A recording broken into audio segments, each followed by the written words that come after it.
గొడ్డలిపాటి ఘాతుకానికి మరో ప్రాణం బలైంది. Real estate mafia పగ నడి రోడ్డుపై గొడ్డలతో వేటాడి చంపిన వైనం కడపను వణికిస్తోంది. అసలేం జరిగిందో ఈ స్టోరీలో చూద్దాం. కడప రాజకీయాల్లో నేరాలు, దౌర్జన్యాలే అర్హతగా ఎదిగే సంస్కృతి మరోసారి కోరలు చాచింది. వైసీపీ నేతల మాఫియా వ్యవహారాల మధ్య తేడాలు రావడంతో హత్యలు జరుగుతున్నాయి. మాఫియా పనుల ద్వారా కొట్టేసిన అక్రమ ఆస్తుల పంపిణీలో వచ్చిన తేడాలు చివరకు ప్రాణాలను బలిగొనే స్థాయికి చేరాయి. కడప రిమ్స్ ఆసుపత్రిలో జరిగిన పెద్ద దస్తగిరి హత్యోదంతం స్థానికంగా పెను సంచలనం సృష్టించింది. ఒకప్పుడు రైట్ హ్యాండ్ గా ఉన్న వ్యక్తినే ఆస్తుల కోసం సొంత నాయకుడే అంతమొందించడం వైసీపీలోని నేర ప్రవృత్తికి అద్దం పడుతుంది. 5 ఏళ్ల అధికారంలో అడ్డు అదుపు లేకుండా సాగిన ఆస్తుల సేకరణ ఈ రోజు ఆ పార్టీ నేతల మధ్య నెత్తుటి ఏరులు పారుస్తోంది. ఈ హత్య వెనుక ఉన్న అసలు సూత్రధారిగా మాజీ డిప్యూటీ మేయర్ నిత్యానందరెడ్డిని పోలీసులు గుర్తించారు. నిత్యానందరెడ్డి కిడ్నాపులు, బెదిరింపులు, కాంట్రాక్టు హత్యల మాఫియాను నడుపుతూ వందల కోట్ల ఆస్తులను కూడగట్టుకున్నట్లు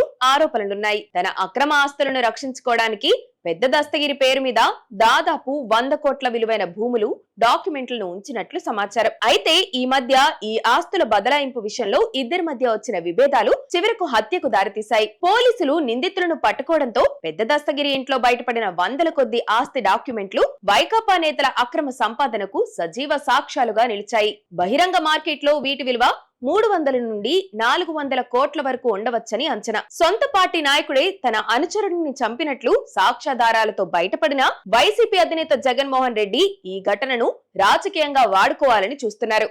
మృతుడు పెద్ద దస్తగిరి ఇంటికి వెళ్లి పరామర్శించడం ద్వారా దీనిని రాజకీయ హత్యగా చిత్రీకరించే ప్రయత్నం జరుగుతుంది. నిందితుడు నిత్యానందరెడ్డిని టీడీపీ నేతగా ముద్ర వేసి బురద జల్లే అవకాశం ఉందన్న ప్రచారం సాగుతున్నప్పటికీ కడప వాసులకు వీరిద్దరి మధ్య ఉన్న బంధం, వైసీపీలో వారు సాగించిన మాఫియా సామ్రాజ్యం గురించి స్పష్టమైన అవగాహన ఉంది.